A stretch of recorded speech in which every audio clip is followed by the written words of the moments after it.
Bueno, muchas gracias Suyay y los amigos de la agrupación Hombre Nuevo. No traje la bandera, claro, porque me la olvidé. Pido disculpas, la bandera de la Cátedra del Che. Y el tema entonces, como mencionaba acá Suyay, del encuentro es la teoría del fetichismo, ¿no? Que Marx la desarrolla en El Capital y que en el Che Guevara juega un lugar fundamental en su mirada de la sociedad capitalista, ¿no? Su mirada crítica de la sociedad capitalista en el conjunto de su obra, ¿no? Y en el conjunto de sus discursos. Incluso en YouTube pueden encontrar intervenciones del Che en Punta del Este, ¿no? Una conferencia internacional de economistas, de ministros de economía, donde el Che interviene siempre poniendo en discusión la economía política, poniendo en discusión la supuesta cientificidad de los economistas, cómo detrás de esos discursos aparentemente tecnocráticos acerca del mercado lo que hay es opiniones políticas, su teoría de la transición al socialismo, que hoy resurge en América Latina esos debates, una vez superado la etapa de derrota de los años 90, vuelve a aparecer en la discusión del socialismo, cuál es la alternativa al capitalismo, y en todos esos puntos de vista, en la crítica de la economía política burguesa, en la crítica de los manuales de economía política del llamado campo socialista, lo que era la Unión Soviética, en su crítica de los modelos de transición al socialismo, en todas esas dimensiones aparece un eje que no siempre está explicitado, que no siempre está mencionado, pero que es la columna vertebral de las posiciones del Che, que es la teoría del fetichismo. Es una teoría que él la aprende, ¿no? Se nutre, estudiando muy detalladamente, con mucha paciencia a lo largo del tiempo, la principal obra de Marx, que es El Capital, ¿no? Ya lo hemos mencionado en varios encuentros, que el Che le daba mucha importancia a la formación política, le daba mucha importancia a la formación de la militancia, y como parte de la formación organizó varios seminarios de lectura del Capital de Marx. En algunos incluso él era alumno, estudiante, él no lo coordinaba, él no lo dirigía, sino que iba con toda humildad, siendo un comandante de la revolución y casi un mito en América Latina, una de las personalidades más conocidas a nivel mundial del socialismo, iba como estudiante, como uno más, como un integrante, a estudiar El Capital semanalmente. Y del Capital de Marx es que absorbe, adopta la teoría crítica del fetichismo, que está, como les digo, en la base de su mirada crítica del capitalismo, de su mirada crítica de la economía política y de su mirada crítica de los diversos ensayos y errores que se hicieron en el siglo XX para intentar marchar al socialismo. Entonces, detrás de todo eso está la teoría del fetichismo, a eso nos vamos a dedicar hoy.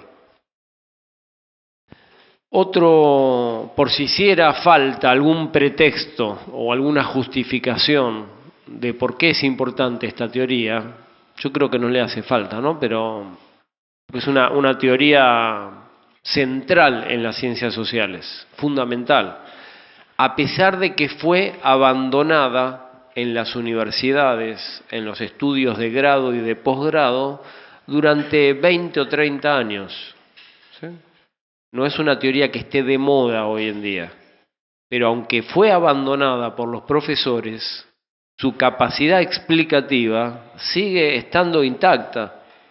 Y cuando pasan las modas universitarias, el poder de esta teoría sigue firme. Cuando el mundo entero se sacude con la crisis capitalista, que empieza en el 2008, la última, que no es una crisis episódica, sino es una crisis estructural del capitalismo a nivel mundial. Incluso Paul Volcker, uno de los economistas yanquis más famosos, si no recuerdo mal, jefe de la Reserva Federal en Estados Unidos, declaró que es la crisis capitalista más importante de toda la historia del capitalismo, incluso más aguda que la crisis del 29. George Soros, otro capo de las finanzas a nivel mundial, dijo lo mismo: esto es más agudo lo que estamos viviendo, la crisis que explota, se desata en el 2008, todavía estamos viendo las consecuencias, es más aguda que la crisis del 29. Entonces, en estos momentos donde la crisis capitalista es tan brutal, hasta que sale en la televisión, ya no es que un sociólogo muy erudito llegó a la conclusión que hay crisis capitalista, no. Prendés la televisión y todo el mundo de lo que habla es de la crisis capitalista. Hasta los presidentes, las administraciones burguesas hablan de la crisis capitalista, salen los noticieros y ya golpea no solo a Bolivia, Haití, Guatemala, golpea en el primer mundo. ¿Sí? Hay pobreza extrema en el medio del mercado común europeo, hay gente viviendo en la calle en España. ¿Sí? Entonces, en esta época de crisis generalizada, la teoría del fetichismo está a la orden del día. Y si los profesores la abandonaron durante 20 o 30 años siguiendo las modas universitarias, porque en las universidades y en la circulación de los saberes académicos hay modas, igual que en los cortes de pelo, en el tipo de pantalón o de sandalias que se usan, o el tipo de lentes. ¿Sí? Hace 10 años atrás estaban de moda los lentes tipo Matrix. Hoy están de moda de nuevo unos lentes grandotes que parecen de los viejos dibujitos de anteojito y de una generación anterior que ustedes seguramente no los conocen, pero vuelven modas viejas. Entonces van circulando los tipos de lentes de acuerdo a la moda. Los flequillos, ¿sí? Los flequillos, el raparse arriba de una oreja, no de las dos, o las rastas, o vuelve el pantalón ancho, no, ahora es el pantalón bombilla.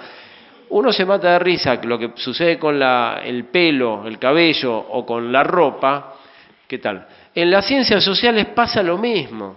O sea, la misma frivolidad que uno puede encontrar en una revista de moda o en una revista de peluquería, exactamente la misma superficialidad y frivolidad atraviesa las ciencias sociales, a pesar del prejuicio de que las ciencias sociales son un ámbito más serio, más fundamentado. Si hay una serie de autores que se nombran y circulan es porque se ganaron, digamos, las medallas en las contiendas de debates teóricos. No, la verdad es que hay modas. Hay modas como con el pelo y con la vestimenta, o con la música. Hay modas también en las ciencias sociales. Y durante 20, 30 años se puso de moda una serie de relatos y de teorías que pretendían firmar el acta de defunción de los grandes relatos, de las grandes narrativas de la historia, de toda teoría crítica y, entre otras, de la noción de totalidad, de la categoría de sujeto, de la metodología dialéctica, en fin, de lo que ellos denominaban el mito del origen, es decir, una mirada de la historia con una identidad fuerte para poder combatir y para poder luchar. Se pusieron de moda ese tipo de relatos y como parte de esas modas se decretó que la teoría del fetichismo estaba vieja, ya no podía explicar y se abandonó. Pero la verdad es que no existe, hasta donde yo tengo noticias e información, una teoría del mismo rango explicativo que la teoría crítica del fetichismo, que vamos a dialogar, a compartir hoy.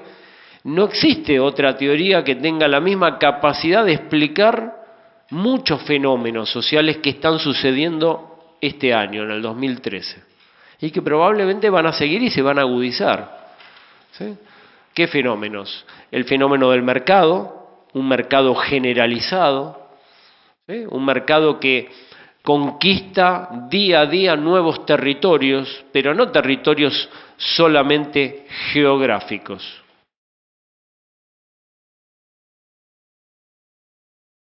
Porque el planeta Tierra se agotó, ya no hay donde conquistar nuevos territorios, no existen islas perdidas, ¿sí? Vírgenes que escapen a la civilización capitalista, no hay más. El planeta está conquistado por el capitalismo en su conjunto, ya no hay ningún nuevo territorio que descubrir. Quizás quede, sin que penetre, digamos, el capital, quizás alguna zona inhóspita del Amazonas, quizás. Pero aún así tampoco está virgen, porque está sometida a un cielo que está contaminado por la industria capitalista, ¿no? A un medio ambiente que está contaminado y destruido o diluido por la industria capitalista. Así que en términos geográficos es poco o casi nada lo que queda por conquistar para el capitalismo.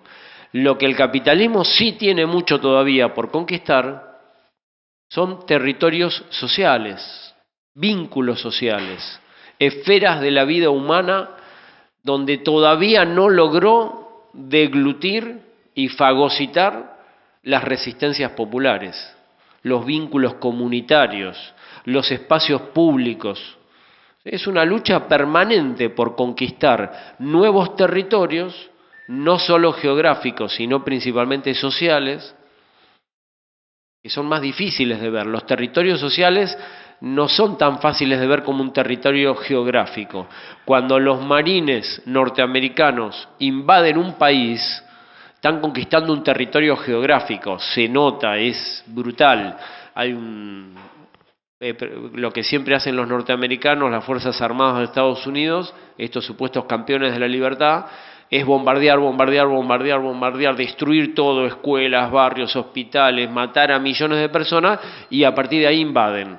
Es un territorio geográfico, perfecto, pero eso es dentro de todo, entre comillas, porque hay una gran campaña mediática, fácil de identificar, fácil de observar. La invasión y la conquista geográfica, mucho más complejo de percibir y de hacer observable, es darse cuenta del intento de conquistas de territorios no geográficos, de territorios sociales.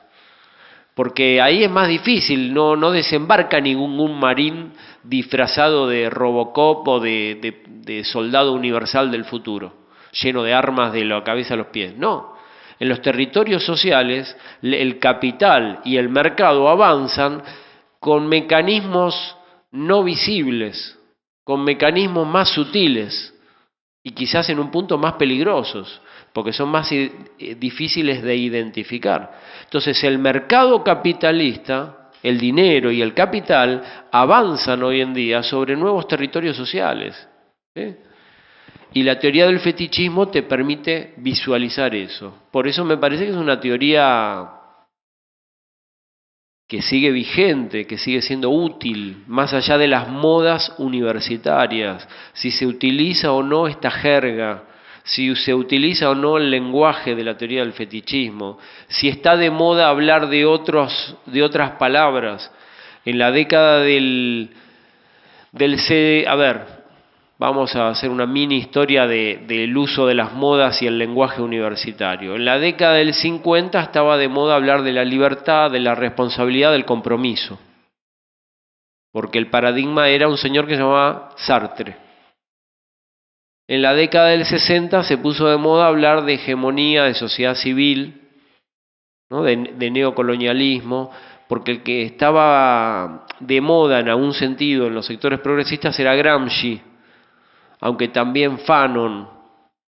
En la década del 70 estuvo más de moda hablar de aparatos ideológicos, de ideología, de soporte, ¿no? De un proceso, de la historia como proceso sin sujeto ni fin, porque estaba de moda Althusser. En la década del 80 estuvo más de moda hablar de poder, de cuerpo, de disciplina, de cuadriculación del espacio, de panóptico, porque estaba más de moda Michel Foucault. En la década del 80 y la del 90 se puso de moda hablar de hábitus, de campo, de capital simbólico, porque estaba más de moda Pierre Bourdieu. Entonces, van cambiando las jergas, los nombres, las palabras, pero las realidades siguen ahí, no se someten a las palabras. La realidad tiene, lamentablemente, si fuera tan sencillo superar el capitalismo utilizando otro lenguaje, ya lo hubiéramos superado. El mercado capitalista es feroz, el mercado capitalista se impone a sangre y fuego, y por más que en el ámbito universitario se lo nombre o no se lo nombre, sigue con su brutalidad, con su ferocidad, con su crueldad, ¿no? Y no es que sigue sobreviviendo, se expande, aumenta día a día, es un monstruo que crece, que no puede sobrevivir sin comer y sin tragar y sin fagocitar a sus adversarios, sin fagocitar nuevas relaciones sociales, territorios sociales.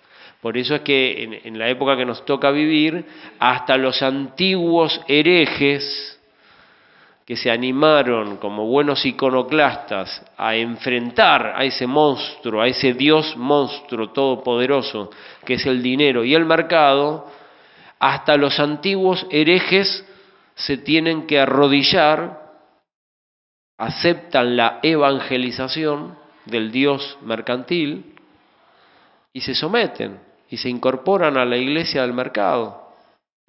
Para dar solo un ejemplo, un gigante de millones y millones de personas que durante muchas décadas se asoció con una disidencia radical frente al mercado, con un intento de construir otro mundo distinto, muy distinto, hasta la vida cotidiana, con una bandera roja que era el símbolo de la mayor disidencia y herejía posible, ¿no? Hasta con una retórica que defendía la guerra revolucionaria a nivel mundial y la crítica a Occidente, hasta con frases que se hicieron célebres, como el imperialismo es un tigre de papel, por lo tanto es fácil de derrotar, ¿no? Aún ese gigante que es China, hoy se arrodilló de una manera indigna y patética ante el Dios mercantil. Y China se humilló como potencia, mantuvo en pie la banderita roja, pero hoy es un país capitalista más, con una explotación de su clase trabajadora feroz, con la imposibilidad de hacer huelga, con unos salarios de hambre, ¿sí? Y en muchos tecnócratas occidentales lo siguen levantando como no, es la nueva potencia del mundo. Sí, es la nueva potencia capitalista. Es probable que de acá a 20, 30 años desplace a Estados Unidos, pero como núcleo capitalista, donde la bandera roja pasa a ser un símbolo vacío. Entonces, el mercado es un Dios, es un rey, que no puede sobrevivir sin fagocitar y sin derrotar y sin neutralizar y sin incorporar y sin subsumir a sus enemigos.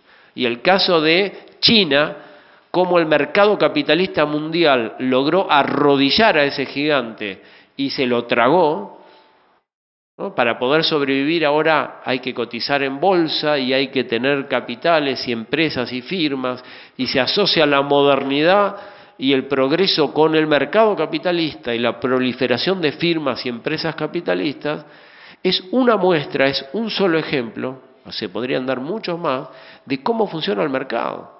Entonces la teoría crítica del fetichismo te permite tener una mirada no ingenua de este proceso. Cuando los economistas en general, en particular me refiero a los de derecha, pero los economistas en general, se babean admirando los índices del crecimiento del PBI chino, de la industria china, de los niveles de consumo chino, están observando estadísticas ajenas a las relaciones sociales. Los números pueden ir en aumento, lo que no se preguntan es para qué lado va ese aumento. ¿Quién se beneficia de ese aumento? ¿Quién dirige esa sociedad? ¿Es el proyecto socialista, comunista, de construcción de nuevas relaciones humanas? ¿O son las grandes firmas capitalistas? ¿No? Entonces, simplemente mirar una estadística y ver cómo un número va creciendo a lo largo del tiempo sin hacerse la pregunta por las relaciones sociales es tener una mirada fetichista de la economía. Es divorciar el funcionamiento de la economía de las relaciones sociales. Entonces, me parece que en ese contexto la teoría del fetichismo sigue en pie. No la pudieron voltear. Y no hay, hasta donde yo tengo entendido, una teoría que la pueda suplantar. Por lo menos hasta ahora no existe. Estamos esperando que la creen, porque hasta ahora no la tienen. ¿Sí? Y en el Che Guevara esta teoría es fundamental. Es fundamental. Habló mucho más y escribió, sobre todo escribió mucho más el Che Guevara de la categoría de enajenación, esta que mencionaba Suyay, y de alienación, que de fetichismo. Si vos te recorres las obras completas del Che y ponés buscar con los programas más actuales, ni siquiera hace falta ya leerlo, aunque haría falta leerlo, ¿no? Pero si uno tiene pereza y pone simplemente buscar, va a encontrar muchas más veces la noción de enajenación que la de fetichismo.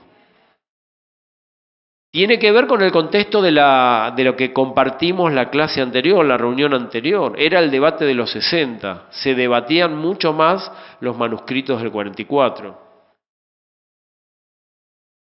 donde todo el mundo disputaba en torno a la noción de alienación o enajenación, como sinónimos. Era, digamos, el debate de la época. Pero a nivel conceptual, la nave madre del pensamiento del Che, del pensamiento marxista del Che, tanto en su crítica del capitalismo como en su mirada del socialismo, está estructurado sobre la teoría del fetichismo.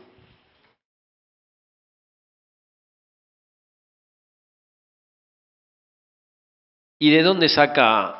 Bueno, ahí nos vamos a amar, pero les quiero dar, así como les dije la otra vez, bueno, a ver, más allá de estos cursos de formación, de estos encuentros de formación o de seminario de formación, si quisieran estudiar por su cuenta o si alguien mira esto en internet, ¿dónde podría encontrar en la obra del Che su análisis de los manuscritos del 44 de Marx? Su utilización de la noción de enajenación. Yo les mencioné que el lugar más habitual es una larga carta, ensayo, a un compañero uruguayo, que se llamaba Quijano, que fue titulada El socialismo y el hombre en Cuba. Ahí aparecía muy mencionada y desarrollada la noción de alienación o enajenación. Habíamos dicho que el filósofo español-mexicano Adolfo Sánchez Vázquez clasificó ese texto del Che como uno de los más importantes de los clásicos del marxismo a nivel mundial. Ahí lo encontrabas. También mencionamos que aparecía en una entrevista en Argelia que el Che le había dado a un periodista del periódico francés L'Express, donde le decía esta fórmula famosa, célebre, que mencionó Suyay: no nos interesa el socialismo meramente económico, sino existe una moral comunista. Luchamos contra la explotación, pero al mismo tiempo luchamos contra la alienación. Eso aparece en esa entrevista, si no recuerdo mal, al periódico L'Express. Bien. Y la teoría del fetichismo, ¿dónde la podría encontrar en el Che? El análisis guevarista, la utilización guevarista de la teoría marxista del fetichismo. ¿Dónde la podría encontrar? Yo pienso principalmente en dos ámbitos, uno público y el otro no público. El público, el que fue público en su momento, hoy en día por suerte ambos son públicos. El que fue público en su momento fue el debate, lo que se conoció, hasta hay un libro que lleva ese título, El Gran Debate. Es el debate del año 63-64, 1963-1964, sobre el cual hablamos bastante en el tercer encuentro de la primera etapa de estos seminarios de formación para los que fueron, ¿no? O para el que lo leyó, lo miró por internet. Ese debate, para decirlo sintéticamente, enfrentó a los partidarios del socialismo con mercado con los adherentes al proyecto del Che, que defendían la planificación socialista. Del lado del socialismo del mercado, que en el lenguaje técnico de esa época se le llamaba cálculo económico, porque así lo llamaban los soviéticos, los principales referentes eran, dentro de Cuba, Carlos Rafael Rodríguez, fuera de Cuba, Charles Bettelheim, francés, o Bettelheim, le mencionan otros, depende cómo cada uno lo pronuncie. Y también un amigo y compañero del Che, que trabajaba con él, para que vean que el Che no era ningún totalitario ni salvaje, sino que perfectamente no le molestaba que hasta sus propios colaboradores le discutieran, ¿no? Esa imagen del Che déspota y salvaje es un mito de la burguesía. Alberto Mora era un jovencito, un guerrillero cubano, que pasó a trabajar con el Che y que adoptó las posiciones opuestas a las del Che en este debate. No fue preso, nadie lo torturó, no lo metieron en cana, no lo hicieron exiliar, no lo fusilaron, nada. Siguió trabajando, discutiendo y publicando en contra de su jefe. Un gran aprendizaje para todos los revolucionarios, ¿no? Cómo el Che Guevara permitía que uno de sus compañeros, que además era un subordinado en el Ministerio de Industria, publicara criticando a su jefe. Y que yo sepa, nunca lo metieron preso, ni le aplicaron picana, ni lo tiraron vivo al mar, como las bestialidades que hemos vivido en esta supuesta gran democracia de la libertad y del pluralismo, ¿no? En el capitalismo. En esos países donde se supone que era tan terrible vivir el socialismo, Alberto Mora publicaba criticando al Che Guevara. Nadie lo mató, ¿sí? Entonces ese debate del 63 se enfrentó a Carlos Rafael Rodríguez, a Bettelheim, a otros pensadores, no digo menores, pero que no tenían la misma relevancia como Alberto Mora o Luis Álvarez Rom, con el Che Guevara. ¿Y quién defendió al Che Guevara? Entre otros, un economista europeo belga, Ernest Mandel, que no tenía exactamente la misma opinión del Che, pero que en el debate tomó partido por las posiciones del Che. En ese debate, si ustedes se toman el trabajo de reconstruirlo y de leerlo, van a encontrar, quizás no mencionada la palabrita fetichismo, pero van a encontrar que detrás de lo que el Che está diciendo está la teoría del fetichismo. ¿Dónde la van a encontrar? Cuando el Che discute, por ejemplo, con Alberto Mora sobre la noción de trabajo abstracto. Ahora vamos a ir un poquito más en detalle sobre esa categoría. Fundamental para el pensamiento de Carlos Marx. Fundamental para el Capital de Carlos Marx. Fundamental para criticar el mercado capitalista. La noción de trabajo abstracto, que por esas paradojas de la historia no es una de las palabritas de las nociones, de los conceptos más famosos de Marx. Siempre se dicen, bueno, la lucha de clases, la plusvalía, la dictadura del proletariado, la más polémica de todas, la revolución. Ahora, nadie menciona trabajo abstracto. Parece una palabra gris, ¿sí? Que no ha generado tanto lío, ni tanto humo, ni tanta polémica. Es la noción central en Marx. Así pensaba el Che Guevara y muchos otros, ¿no?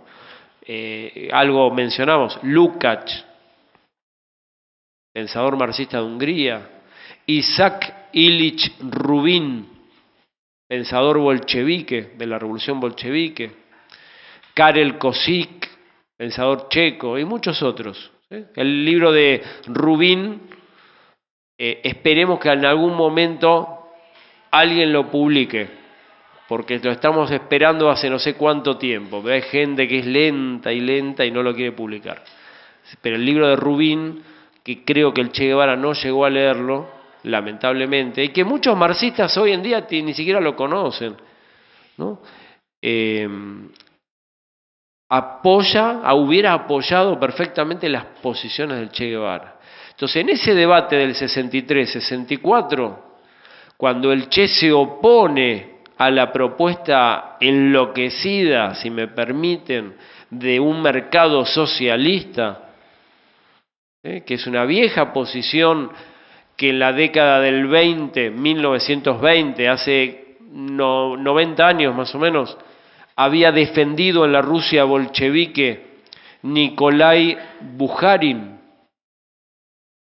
una vieja posición que en la década del 60 defendió en Cuba Charles Bettelheim, que después de que se muere Mao Zedong, esto es menos conocido, hay un dirigente chino que se llama Deng Xiaoping, que se acaban de publicar, si yo no recuerdo mal, este año, creo que este año fue, quizás fue el año pasado, yo creo que fue este año, en México, las obras escogidas de Deng Xiaoping, 2 tomos, personaje aparentemente poco conocido, ¿no? En la militancia argentina al menos, ni a favor ni en contra, no es un tipo conocido.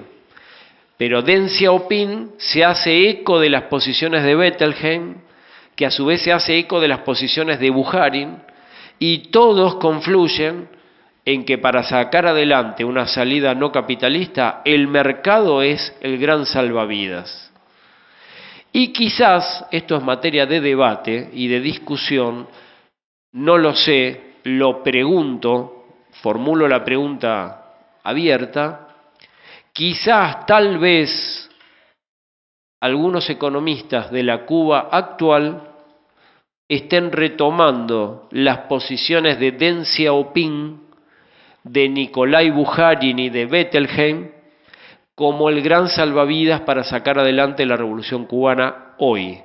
No lo sé, me queda la pregunta abierta, pero quien conozca la obra de Deng Xiaoping, no en chino, ¿no? Digo en sus traducciones al español, quien conozca mínimamente a Bukharin, que sí circuló mucho más en nuestro idioma, y quien conozca la obra de Bettelheim, se puede hacer esta pregunta, yo creo que con legitimidad, ¿no? Y por eso lo que estamos cuestionando y criticando no son únicamente opiniones del pasado, son posiciones que todavía en el 2013 hay un sector de la izquierda mundial que las sigue mirando con simpatías y que cree que de la mano de ese salvavidas de plomo que se llama mercado, el socialismo va a salir adelante. Y vamos a poder construir una sociedad no capitalista, igualitaria, democrática, no jerárquica, no burocrática y no militarizada, ¿no? Porque uno de los grandes mitos fue asociar mercado con democracia, con horizontalismo, ¿no? Con capacidad decisoria de la base. Lenguaje más elegante en lugar de mercado, autogestión, que es un nombre elegante del mercado. Ya lo ensayaron no los partidarios de Deng Xiaoping en China, sino los partidarios de Yugoslavia.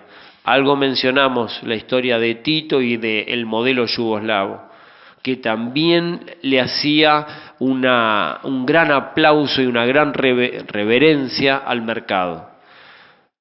Entonces se asocia un mercado con democracia, horizontalismo, autogestión, participación popular, estructuración no burocrática de la sociedad, ordenamiento no militarista de la sociedad. Y es un gran mito, es un gran mito en el peor sentido, no en el sentido de Mariátegui, como idea fuerza que moviliza a las masas. No, en el sentido negativo de mito, ¿no? Es una gran ficción manipuladora, asociar mercado con democracia y participación popular. No hay nada más antidemocrático que el mercado. No hay nada más jerárquico que el mercado. No hay nada más autoritario que el mercado. No hay nada más coactivo y más enemigo de la libertad y del libre arbitrio que el mercado.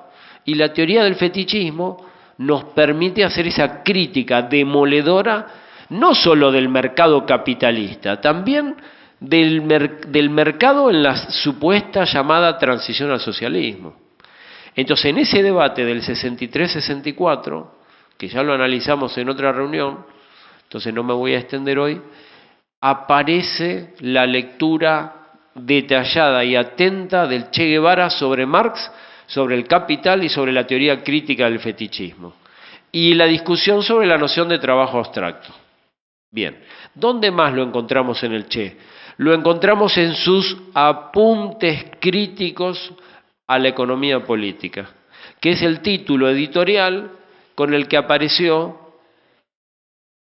la crítica extensísima del Che Guevara al Manual de Economía Política de la Academia de Ciencias de la Unión Soviética, que hoy en día es un recuerdo, parece el nombre de una banda de rock, pero que en su época era una potencia mundial, ¿sí? Y que tenía sus instituciones legitimantes de lo que era marxismo y lo que no era marxismo, que se le llamaba revisionismo o antimarxismo, incluso se le llamaba antisovietismo. En esas instituciones, la Academia de Ciencias de la Unión Soviética era la fundamental y había sacado su manual para dictaminar qué era la mirada marxista de la economía. El Che hace una larga crítica del manual soviético que recién lo hemos podido comenzar a leer en el año 2006. O sea, hace 7 años, ¿no? Recién hace 7 años que eso es público. Durante más de 4 décadas estaba oculto, estaba inédito. Mejor que oculto para, digamos, despojar de intenciones perversas y malas, vamos a decir, estaba inédito. Nadie lo podía leer. Recién a partir del 2001, si no me acuerdo mal, un compañero cubano que vino a la cátedra del Che Guevara de Argentina, Orlando Borrego, él incluyó un pasaje muy extenso de la crítica del Che al manual soviético y lo publicaron los trabajadores de la fábrica metalúrgica IMPA, con un sello que se llama Hombre Nuevo. ¿Sí? Porque la noción de hombre nuevo es común, digamos, a un sector importante de nuestra izquierda. Entonces, por primera vez, Orlando Borrego nos permitió leer esas críticas del Che donde aparecía la teoría del fetichismo.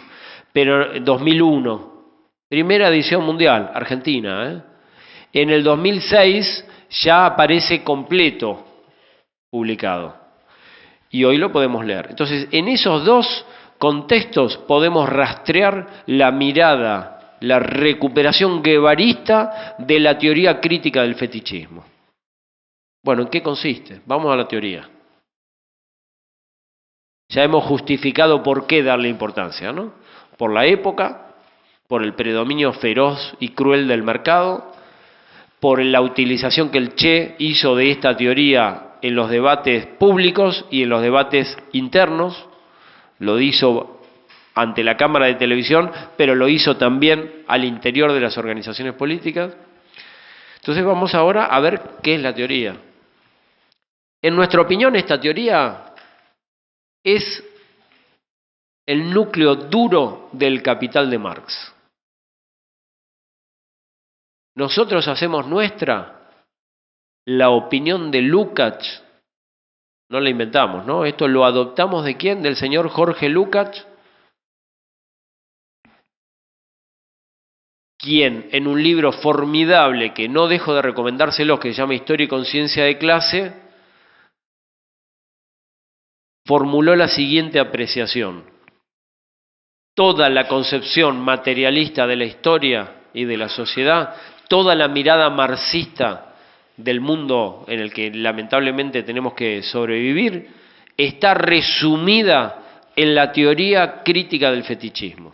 La teoría crítica del fetichismo es el corazón, el carozo, o como diría David Viñas, viejo profesor nuestro, el tango esencial del marxismo. ¿Sí? La teoría crítica del fetichismo. Esa es la hipótesis central de Lukács, de historia y conciencia de clase, que nosotros suscribimos esa hipótesis y tratamos de demostrarlo, incluso agregándole cosas que Lukács por ahí no pudo hacer en su época. Que es la misma hipótesis de Rubin, exactamente la misma hipótesis de Rubin. Creo que entre sí no se conocieron, pero llegaron a la misma conclusión. Y creo que cualquiera que lea El Capital de Marx, no de manera lineal y superficial, sino tratando de encontrarle, si me permiten esta palabra, ¿no?, el espíritu de la obra, no linealmente como una lectura escolar, sino tratando de encontrarle la lógica interna, llegaría a la misma conclusión. La teoría del crítica al fetichismo es la nave madre de esa obra teórica, gigantesca. ¿Y dónde la encontramos? En Marx. Ahora vamos a Marx. Dado que esta teoría no estuvo de moda, y dado que el desplazarla de los estudios universitarios respondió a dos ofensivas. La primera, la de nuestros enemigos, los militares, la burguesía, los profesores que reproducen lo que le pagan, ¿no?, sumisos y obedientes con el mercado, por lo tanto haciendo profesión de fe antimarxista, porque eso les garantiza cátedras y becas y llegada a los periódicos y que le publiquen las editoriales más poderosas, ¿no? Nuestros adversarios, nuestros enemigos. Entonces ellos trataron de desplazar por todos los medios al marxismo. Y trataron de insistir que el marxismo es viejo, que el marxismo no sirve, que el marxismo no te permite entender la sociedad actual, bla, bla, bla, bla.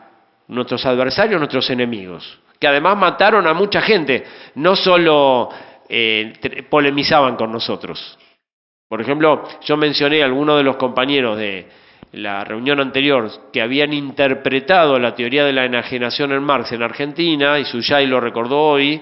Uno de ellos, Silvio Frondizi, no se murió de gripe o de resfrío, sino se murió en un basural con 4 tiros por la espalda, por un comando parapolicial, ¿no?, de la AAA, la Alianza Anticomunista Argentina.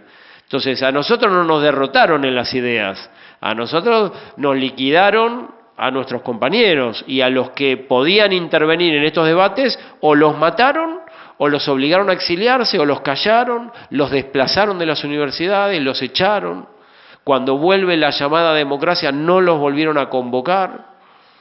Yo recuerdo siempre que Alfredo Llanos, un gran teórico del marxismo argentino, traductor de gran parte de la obra de Hegel, discípulo de Carlos Astrada, nos contaba que él era un profesor concursado en la Universidad de La Plata y los militares, como era viejito, no lo mataron, porque era viejito, le mataron a muchos de sus estudiantes. Dice, pero cuando se van los milicos y vuelve la llamada democracia, nunca me convocaron de nuevo a la cátedra de la que me habían echado. Entonces, cuando arman los concursos en el regreso de la llamada República Parlamentaria, a esos marxistas no los integraban de nuevo. Entonces el marxismo fue desplazado por nuestros enemigos, ¿sí?, sea con la desaparición, sea echándolos de las facultades, sea quemando los libros. Bien, pero también la teoría del fetichismo fue desplazada de los saberes universitarios por partidarios del marxismo. Ya no solo Videla o los políticos burgueses o quienes han dirigido las universidades en estos últimos 30 años. También fue desplazada porque al interior del marxismo, durante varias décadas, la corriente de Althusser jugó un papel predominante. Y la escuela de Luis Althusser y sus sobrinos, ¿sí?, que mencionamos, Balibar, Stablet, Mallery, Alain Badiou, Dominique Lecourt, una cantidad enorme, Toni Negri, en Argentina Emilio de Hippola, Enrique Marí, y se me van ahora, ¿no? Bueno, Marta Hanecker, entre otras, quizás la principal en este continente por ser la traductora. Esa escuela quería extirpar del marxismo la teoría del fetichismo. Entonces, no estoy equiparando a Videla con Althusser, ojo. Estoy diciendo que la teoría del fetichismo perdió, digamos, eco universitario y circulación en el plano de las ciencias sociales porque recibió el embate de nuestros enemigos, pero también por un debate interno al interior del marxismo. No estoy equiparando a esta escuela con nuestros enemigos. Hago la observación porque a veces los marxistas tenemos la tendencia a agarrarnos de un pelito para generar una polémica completamente tirada de los pelos, ¿no? Entonces, no estoy equiparando a Althusser con nuestros enemigos, no. Nuestros enemigos son el principal objetivo a combatir. Pero al interior del marxismo, la escuela althusseriana, ¿sí?, que primero fue estructuralista, luego fue postestructuralista y después derivó fuera del marxismo, como reconoce el profesor Emilio de Hippola en el último libro que le dedica a su maestro, donde dice, de la mano de Althusser nos fuimos del marxismo, lo dice su propio discípulo argentino, uno de sus discípulos argentinos, y tiene razón. Esa escuela althusseriana fue la que insistió en que había que extirpar del Capital de Marx la teoría del fetichismo, porque era un resto del pensamiento juvenil de Marx, incrustado de manera artificial en la obra madura de Marx. La teoría crítica del fetichismo sería algo así como la reminiscencia de los manuscritos del 44 en la obra madura de Marx, El Capital. Una reminiscencia, un eco lejano, que hay que apagarlo para poder abrazar la teoría científica, dejando afuera la ideología, dejando afuera el humanismo, porque para Althusser la palabra humanismo era mala palabra, ¿sí? Bueno, hoy en día, lo hemos insistido muchas veces, y acá lo vamos a volver a decir, se puede demostrar empíricamente con las fuentes de Marx, porque ¿por qué tuvo tanto eco esta batalla contra la teoría del fetichismo? Porque se presentaba a sí misma como una lectura erudita, filológica, rigurosa, y acusaba a las corrientes dialécticas del marxismo de que no eran rigurosas, de que eran muy genéricas, de que eran románticas, de que asociaban a Marx con ser un buen vecino y ser un boy scout y ser un buen chico que todo suegro quiere para novio de su hija. Entonces Marx era un sonso que creía en el hombre cuando era joven, hasta que descubrió las verdades del marxismo y abandonó todo humanismo juvenil. En ese relato, ¿sí?, se atribuía a las corrientes humanistas, a las corrientes historicistas, a las corrientes partidarias de la teoría crítica, se les atribuía cierto diletantismo, cierta mirada aficionada de Marx, cierta lectura superficial. En el lenguaje de Althusser, una lectura lineal de Marx, una lectura por arriba, que no iba a fondo, ¿no?, que no penetraba en el espíritu de la obra, que se quedaba en una mirada muy lineal, demasiado simplista de la obra. Y se autoatribuía a esa escuela la erudición, la filología estricta, el estudio riguroso del marxismo. Así se presentaba. Quizás para los debates actuales, o para un interlocutor o interlocutora actual, esto ya no interesa. O sea, hemos recibido tanta mierda antimarxista que ya este debate parece de otra época, porque ya a nadie le importa si es más riguroso o menos riguroso. Directamente el marxismo para la cultura oficial no está a la orden del día. Entonces el debate si quién es más riguroso deja de tener sentido. ¿Se entiende? Es como, vamos a hacer una analogía con los cristianos.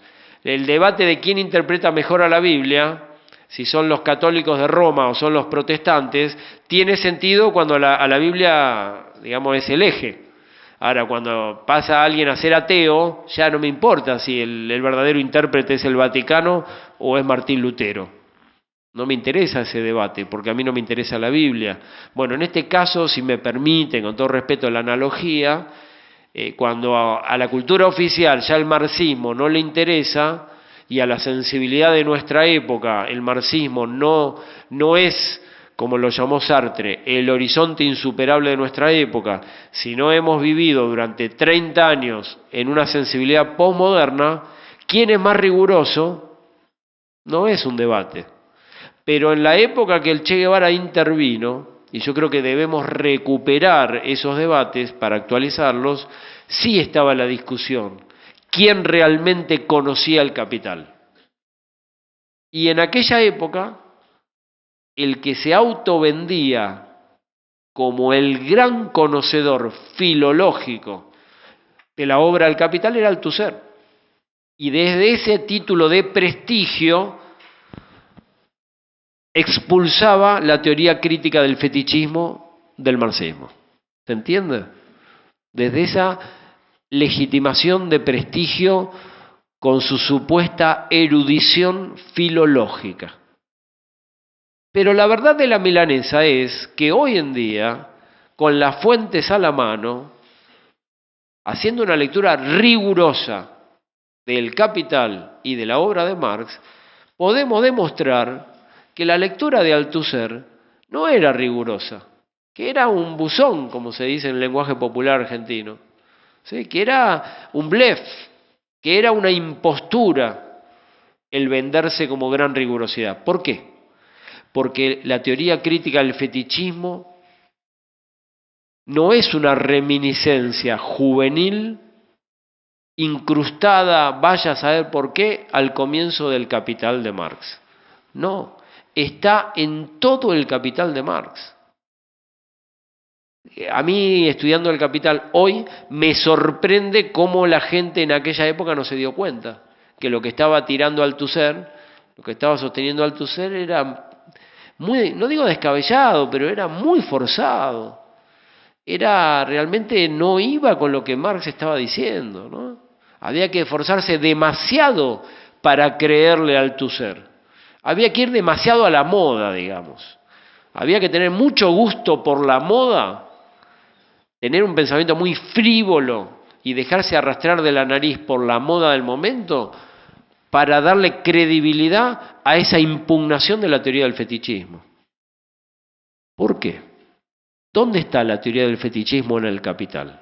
Bueno, está desde la primera redacción hasta la última. ¿Cuántas veces redactó el Capital Marx? 4 veces. ¿Sí? El Capital tiene 4 redacciones. La primera redacción la escribió en 1857-1858. ¿La podemos leer hoy en día? Sí, la podemos leer. Está gratis en internet.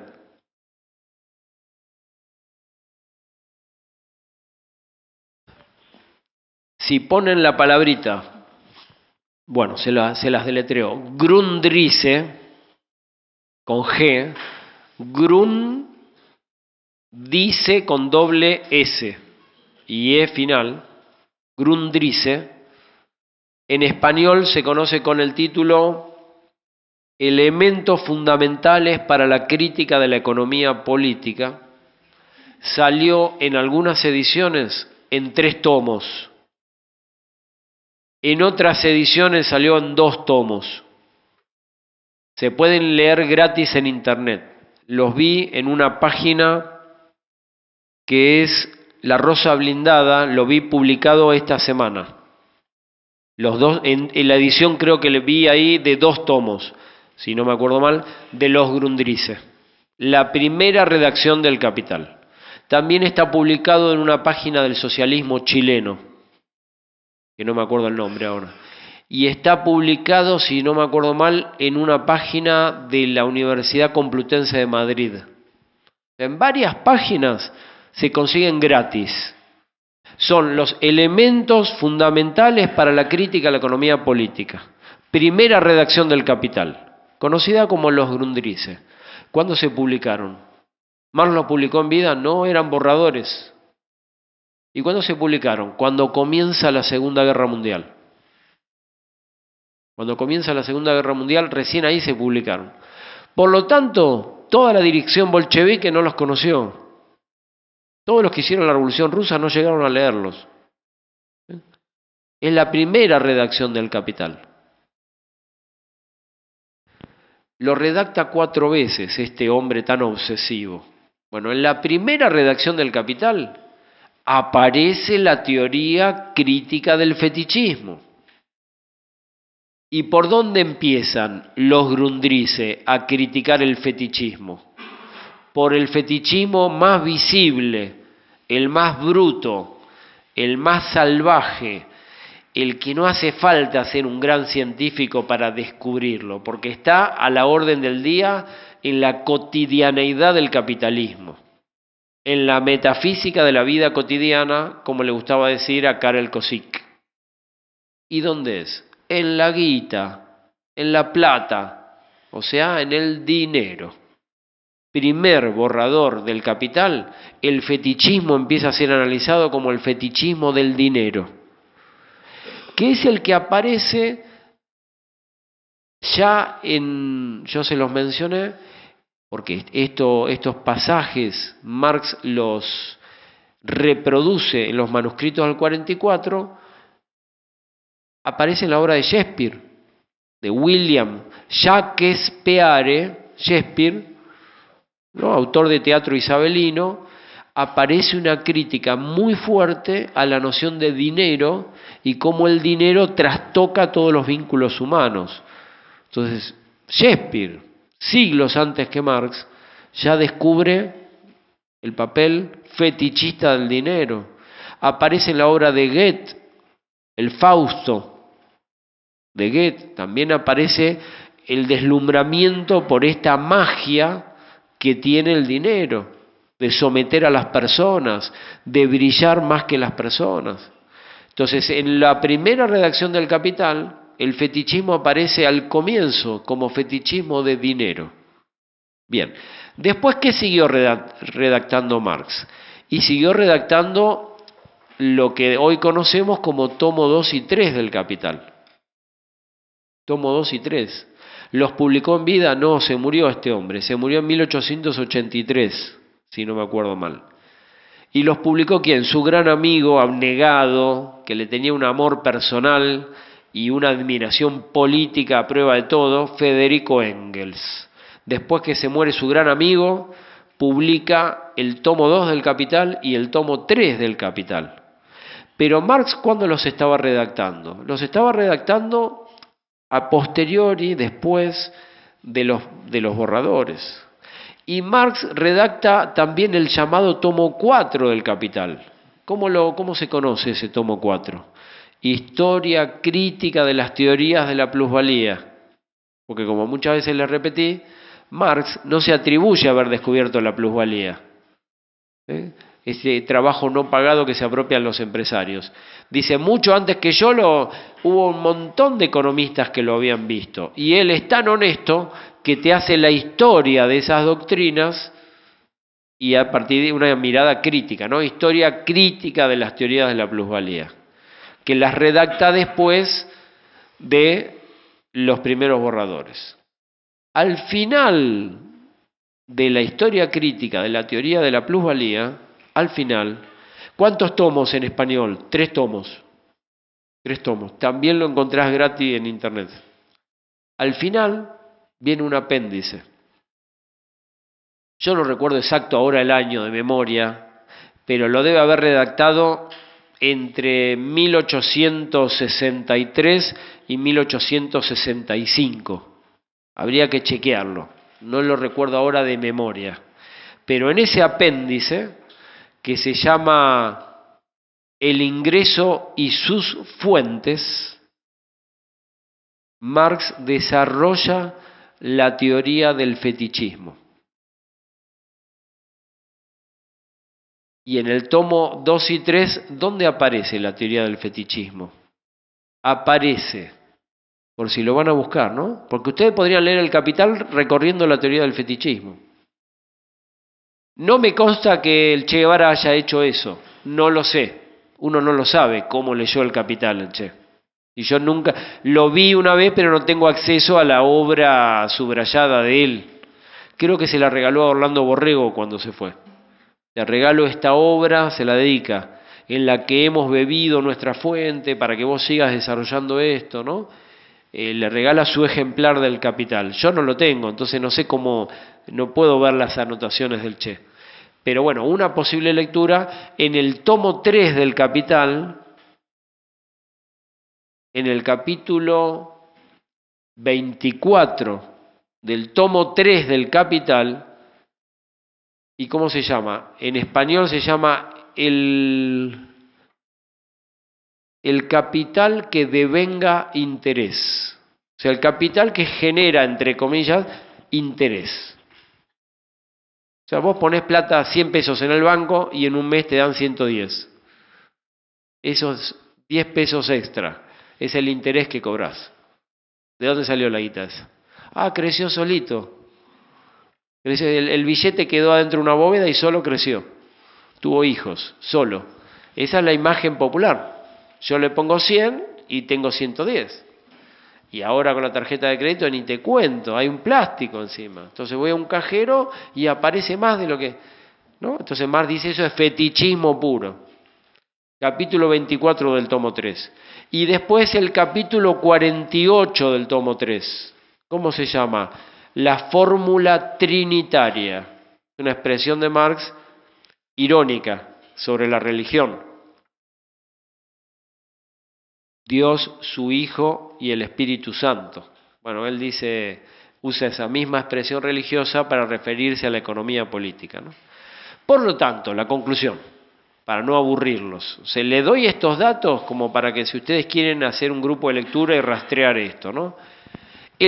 La teoría del fetichismo está al comienzo del Capital, en la primera redacción de los Grundrisse, está en el capítulo 24 del tomo 3, está en el capítulo 48 del tomo 3, está en el apéndice del tomo 4, por lo tanto está al principio y al final del Capital. Al principio, al final y en el medio. Entonces, en toda la obra aparece explícitamente la teoría del fetichismo. Se cayó en la posición de Althusser, que nos había querido convencer, y lo logró durante 30, 40 años, de que esta teoría en el Capital no jugaba ningún papel. ¿Cómo que no, viejo? ¿No te lo leíste? Claro, después en la autobiografía uno se entera que no lo había leído completo, pero decir eso es como castigarlo al Althusser, y me da hasta lástima, ¿no? Hoy en día genera lástima. Entonces uno mejor no decirle, no te lo habías leído, pero digo, solo con recorrer el índice te das cuenta que la teoría del fetichismo está desde el principio hasta el final, pasando por el medio. Porque a su vez, como redactó 4 veces el Capital, la cuarta redacción la manda en la imprenta. El Capital completo no, mandó a la imprenta solo el tomo 1, y porque Engels lo pinchaba y sus compañeros de la Internacional lo presionaban, y le decían, dale, por favor, manda algo a la imprenta, viejo, o sea, dejate de dar vueltas. Él era muy obsesivo, Marx, muy obsesivo. Para escribir el tomo 3, donde aparece un capítulo sobre la renta del suelo, se puso a estudiar las estadísticas de la economía campesina de Rusia. Para poder estudiarlas se puso a estudiar ruso. O sea, un loco, un obsesivo total. Claro, así nunca iba a poder terminar la obra. Entonces su amigo lo presionaba hasta que dice, buah, publico el tomo 1, que fue lo único que publicó en vida. Todo el resto de materiales sigue inédito. Se publicó después que él murió y al día de hoy hay todavía materiales inéditos, en el 2013. Creo que se los he mencionado ya en otros encuentros. Entonces, después que manda a la imprenta y sale en 1867 el tomo 1, se reedita en Alemania en 1873, en la segunda edición del tomo 1, donde él le hace modificaciones. Bueno, hasta donde yo tengo entendido, es la última versión del Capital. Es cierto que después le hizo más correcciones este genio obsesivo cuando lo publica en Francia, porque en Francia, él que de joven había tenido una polémica en 1847, por lo tanto, cuando tenía 29 años, con Proudhon, líder de las cooperativas autónomas, ¿sí?, de un espíritu anarquista de Francia, él tuvo una polémica muy dura que Proudhon escribió Filosofía de la miseria y Marx le contestó Miseria de la filosofía. ¿Sí? Como tuvo esa polémica, que entre otras cosas, ¿de qué trataba? De la dialéctica. Él le había pasado los libros de Hegel a Proudhon, y según Marx, el pobre Proudhon no había entendido nada, repetía las palabritas de Hegel sin entender el espíritu de la dialéctica, sin entender la lógica general de la dialéctica. Como quedó prevenido de eso, y Proudhon no era un simple amigo de Marx, Proudhon era el líder de toda una corriente del movimiento obrero, ¿sí?, del movimiento sindical y autonomista y cooperativo de Francia. Cuando en su vejez Marx, con sus cabellos blancos y su barba blanca, se le presenta la oportunidad de publicar El Capital en Francia, dice: esta gente de Francia no va a entender un carajo de la dialéctica. O sea, era en un punto, si quieren ustedes, prejuicioso. Yo tuve una polémica con un compañero de España que como es muy antidialéctico, dijo, pero decir eso es pensar que los franceses son, y utilizó una expresión este compañero de España, subnormales, que en España no es discriminatoria, es una palabra muy, digamos, o sí es discriminatoria, pero es de uso muy corriente. Pensar de esa manera es creer que los franceses son subnormales. Entonces yo le contesté, no es pensar que los franceses son subnormales, es entender a Carlito Marx, que había polemizado con los franceses, con sus principales dirigentes obreros, que no entendían de dialéctica. Entonces cuando publica El Capital en Francia, trata de reducirle y de aplacar todas las expresiones y giros dialécticos al Capital. Porque decía, no me van a entender. Estos pensadores franceses de dialéctica no saben nada. Esa edición del Capital, publicada en Francia, que sufre los, entre comillas, recortes de Marx, motivados en ¿qué? Que piensa que los franceses son subnormales. No, motivado en las polémicas políticas de Marx, como ya sabía con quién estaba hablando, ¿no?, y que no lo iban a entender, toda esa carga de dialéctica que tiene el Capital y la teoría del fetichismo, recortó a propósito, porque pensaba que no lo iban a entender sus lectores de Francia, los aspectos más dialécticos de la obra, donde aparece la teoría del fetichismo. Bueno, no es casual que Luis Althusser y su escuela, a la hora de tomar como modelo El Capital de Marx, adopten la edición francesa, porque es aquella donde Marx trató de diluirle y rebajarle toda perspectiva dialéctica a su obra. ¿Se entiende? Queda una obra donde dice burgueses, soretes, enemigos, explotadores, queda todo lo principal, digamos, la impugnación demoledora del capitalismo, la impugnación demoledora de la explotación, pero la forma de expresión dialéctica está diluida. Entonces, a propósito, Althusser adopta esa versión del Capital para tratar de demostrar que la teoría del fetichismo no está en el Capital. ¿Se entiende? Curiosamente, el Partido Comunista Argentino, a través de un gran intelectual que era novelista, Floreal Maciá, publicó El Capital en nuestro país. El primer traductor del Capital en nuestro país, en Argentina, es el líder del Partido Socialista, de la socialdemocracia, Juan Bautista Justo. que tradujo el primer tomo del Capital, probablemente ayudado por Augusto Kuhn, que era un marxista alemán que sabía el idioma porque era su lengua materna. Pero bueno, no sé si lo ayudó Kuhn o no, Juan B. Justo es el que la traduce, primer tomo. A fines del siglo XIX, yo no recuerdo la fecha, pero debe haber sido 1898, si no me acuerdo mal. El Partido Comunista, muchos años después, tampoco recuerdo ahora la fecha, pero yo sospecho que fue en 1957, publicó el Capital completo en nuestro idioma y lo traduce Floreal Macía. Nunca supe por qué el Partido Comunista de nuestro país adopta para traducir la edición francesa, que es la que menos dialéctica tiene, para decirlo de manera simplista. No entiendo por qué. ¿Por qué no eligió la versión alemana, que era la original? Porque la francesa está escrita así a propósito. Si quieren ustedes, por los prejuicios de Marx o por los enojos políticos de Marx. Entonces, si ustedes encuentran por ahí la edición del Capital de Editorial Cartago, que ese era el nombre de la editorial del Partido Comunista de Argentina, está traducida de la edición francesa. Por eso hasta el número de los capítulos es muy distinto. ¿Sí?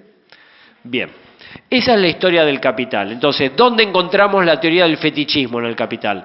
Al principio, en el medio y al final, en los borradores y en la obra publicada. Y la última redacción del Capital, ¿cuál es? Ese dato me faltó. 1873, la segunda edición alemana, donde Marx revisa la primera edición que logró mandar a la imprenta y es la última versión que publicó en el idioma original de la obra, aunque después saca la edición de Francia. Y después escribe con los rusos, con Nikolai Danielson, no sé cómo se pronuncia en ruso, que paradójicamente él, que despreciaba Rusia, fue uno de los primeros países del mundo que traduce el Capital al ruso. Y hay una larga correspondencia de Marx con Danielson o Danielson, no sé cómo se pronuncia. Pero la última versión en alemán es la de 1873. Es la última redacción, es lo más maduro que hay. En esa última edición, Marx, en el capítulo 1 del Capital, separa la teoría del fetichismo y le pone un título. El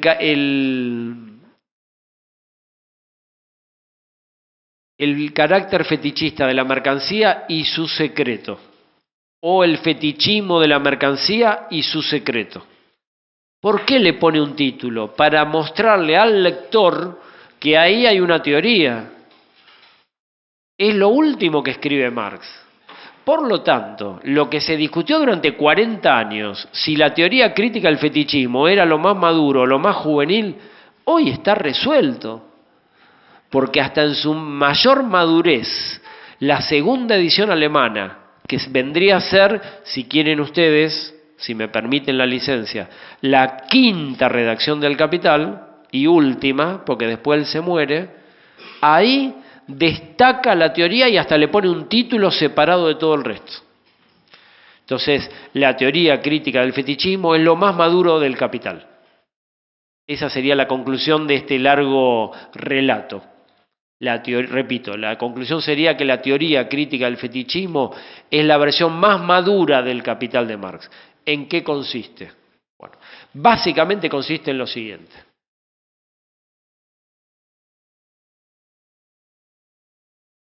El fetichismo implica una doble inversión.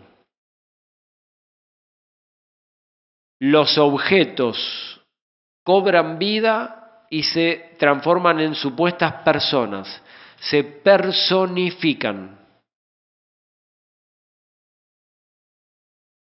Las personas se opacan y se transforman en objetos, se cosifican. Las relaciones sociales entre seres humanos se transforman en relaciones sociales entre cosas.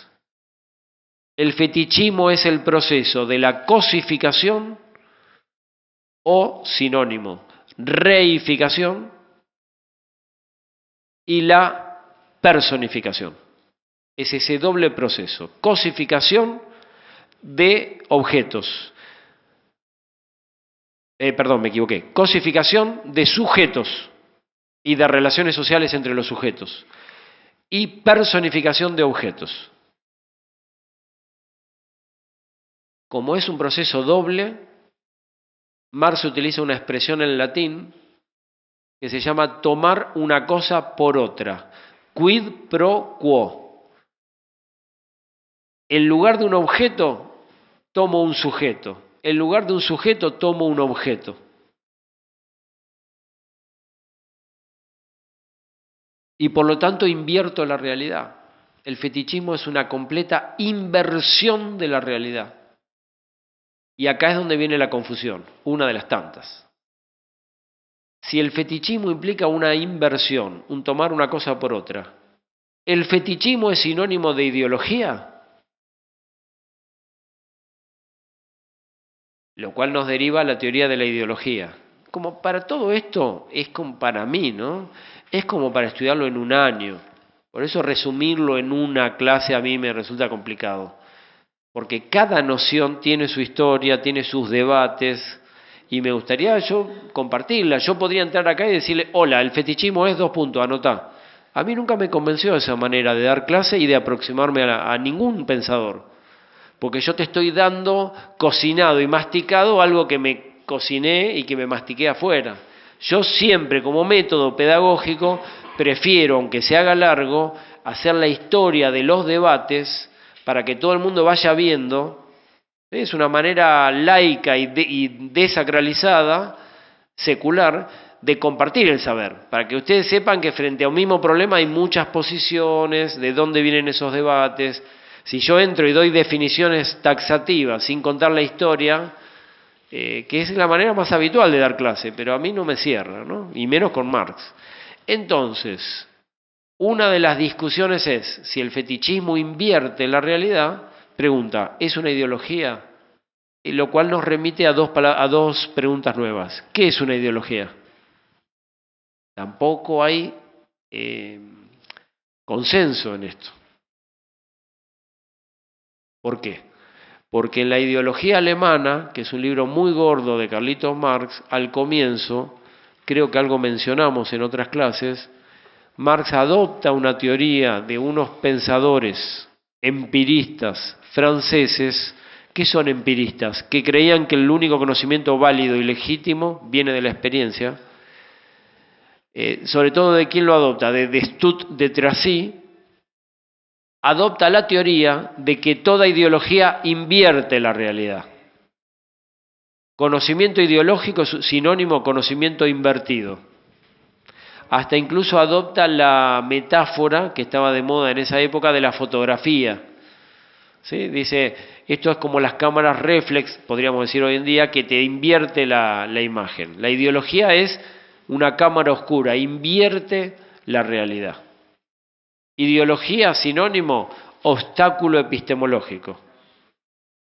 Es un error sistemático en el conocimiento. Así lo plantea en la ideología alemana. Pero Lenin, en el ¿Qué hacer?, libro donde plantea cómo organizarse para hacer la revolución, plantea una frase, yo creo que se los he mencionado varias veces y lo reitero a propósito, plantea una expresión muy problemática. Dice, en las luchas sociales solo hay dos ideologías posibles, la de ellos y la nuestra. Todo lo demás es café con leche. O en el lenguaje argentino, todo lo demás es cocoliche. Es una mezcolanza. Bueno, la ideología de ellos, ¿cuál es? La ideología burguesa. Y la de nuestra, ideología socialista, comunista. Él dice socialista. Entonces se define a nosotros, a los marxistas, nos define como ideología. Pregunta, si ideología invierte la realidad, cuando Lenin dice que nuestra concepción del mundo es ideológica, nos está preguntando, nos está diciendo que invierte la realidad nuestra concepción del mundo.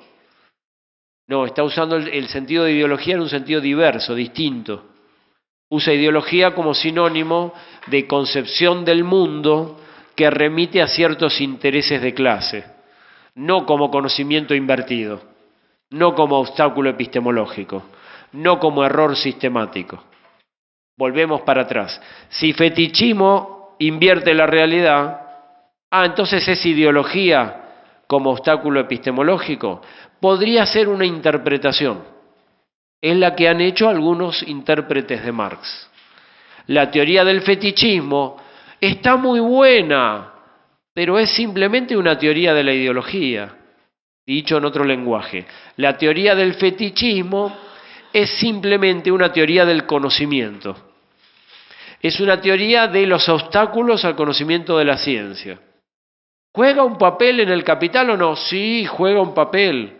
¿Y cuál es el papel? Explicarnos por qué Adam Smith y David Ricardo y la economía clásica no pudo descubrir el origen de la explotación. Por sus obstáculos ideológicos. Porque tenían límites al desarrollo del conocimiento. ¿Límites de qué tipo? Límites de clase.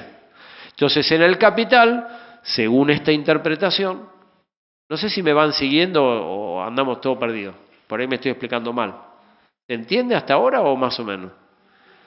Si en el Capital está la teoría del fetichismo, y la teoría del fetichismo es solamente una teoría del conocimiento falso, del límite que los economistas burgueses tradicionales no pudieron pasar para acceder a la verdad de la explotación, entonces la teoría del fetichismo sería tan solo una teoría de la conciencia. Dicho en otro lenguaje, una teoría de la falsa conciencia. Una teoría de los errores de la conciencia.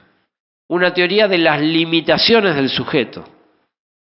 Conclusión de esta posible interpretación de la teoría del fetichismo. El fetichismo sería una inversión, sería un obstáculo al conocimiento y estaría solo en el sujeto. Por lo tanto, se puede hacer economía prescindiendo del fetichismo. El fetichismo sería algo que tiene que ver con lo que en la clasificación tradicional de las disciplinas se denomina sociología del conocimiento. O una jerga más contemporánea, epistemología. La teoría del fetichismo sería una teoría epistemológica. Una teoría del conocimiento científico y de sus límites. ¿Para qué le serviría a Marx esta teoría, según esta interpretación? Para cuestionar los límites cognoscitivos de la economía burguesa. Y ya. Una vez que cuestionamos los límites de la economía burguesa, sus obstáculos epistemológicos, sus errores sistemáticos, su visión nublada, para usar un lenguaje más popular, su incapacidad de ver la realidad porque no tienen buenos anteojos, buenos lentes. Es más, tienen lentes que les invierte todo. La teoría de la ideología y la teoría del fetichismo sería como unos lentes que no sirven, que me impiden ver la realidad. Unos lentes, supongamos, vamos a fantasear, amarillos llenos de tiza, llenos de polvo. Entonces, si yo me pongo esos lentes amarillos llenos de polvo, puede quedar muy divertido para una fiesta de disfraces, pero para mirar la realidad, no. Entonces, la ideología sería un obstáculo para poder ver la realidad tal cual es. Te sacás los lentes amarillos llenos de polvo, ahora sí los veo. ¿Sí? Esa es una mirada tradicional de la teoría del fetichismo. Para nosotros, la teoría del fetichismo no es simple, vamos a decirlo más simple. No compartimos esta mirada, no compartimos esta lectura, no estamos de acuerdo con esta hipótesis. Vamos a proponer otra. ¿Cuál es? La teoría del fetichismo da cuenta de los obstáculos subjetivos, pero no queda limitada a una teoría de la subjetividad. Es al mismo tiempo una teoría de las relaciones sociales. Es subjetiva, pero es también objetiva.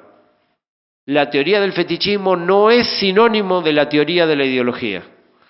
Es un error, es demasiado unilateral, exagerado, asociar, homologar y poner como equivalentes teoría del fetichismo y teoría de la ideología. La teoría del fetichismo no es una teoría epistemológica, solamente. Es mucho más que eso. Porque la redujeron a una simple teoría epistemológica, es que la pudieron dejar afuera de las ciencias sociales durante 30 años. Claro, si solo era una teoría del conocimiento, entonces se permitieron hacer ciencias sociales prescindiendo de esta teoría. El problemita es que no es solo una teoría del conocimiento, es una teoría de cómo funciona la sociedad y de sus crisis y de su posibilidad de ser derrocada y transformada. Entonces la teoría del fetichismo nos habla de los sujetos, pero nos habla fundamentalmente de las relaciones sociales en las que están inscriptos los sujetos, o en la que están inscriptos, no me gusta la palabra, en la que están insertos. Nos habla de las relaciones sociales que conforman a los sujetos. ¿Se entiende? Es una teoría de los sujetos, pero es una teoría del objeto. Es una teoría de la sociedad y su expresión en la conciencia humana, pero no es solo una teoría de la conciencia. Porque para poder extirpar esta teoría de las ciencias sociales, la tuvieron que reducir a una simple teoría de los lentes llenos de polvo. Pero eso solo no es la teoría del fetichismo de Carlitos Marx, porque en ese caso, efectivamente, le hubiera dedicado solo 5 páginas. Ahora, si me la encuentro a lo largo de todo el Capital, es porque no es solo una teoría del obstáculo epistemológico. Me está hablando de cómo funciona el mercado capitalista. La teoría del fetichismo, esta es nuestra mirada, esta es nuestra hipótesis. Es el corazón de la teoría del valor. Es la columna central de la teoría del valor. Y la teoría del valor es la columna central del Capital de Marx. Por lo tanto, la teoría del fetichismo sostiene todo el edificio. No es simplemente el color de una ventana, ¿sí? O un cuadro en la pared, que yo saco y el edificio sigue igual.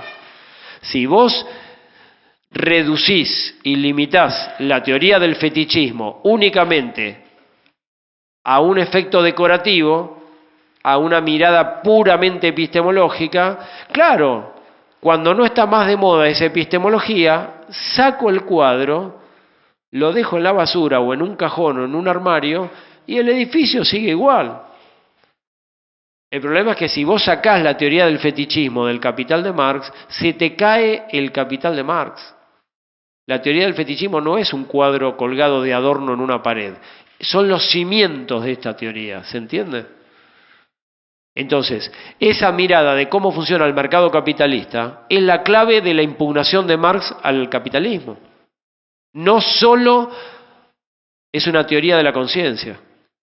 ¿Y por qué está en el corazón de la teoría del valor? Supongamos que ustedes no me crean o que revive Althusser. Althusser le envía a un compañero, una compañera, un mensajito de texto y le dice, pregúntale por qué está en el corazón de la teoría del valor.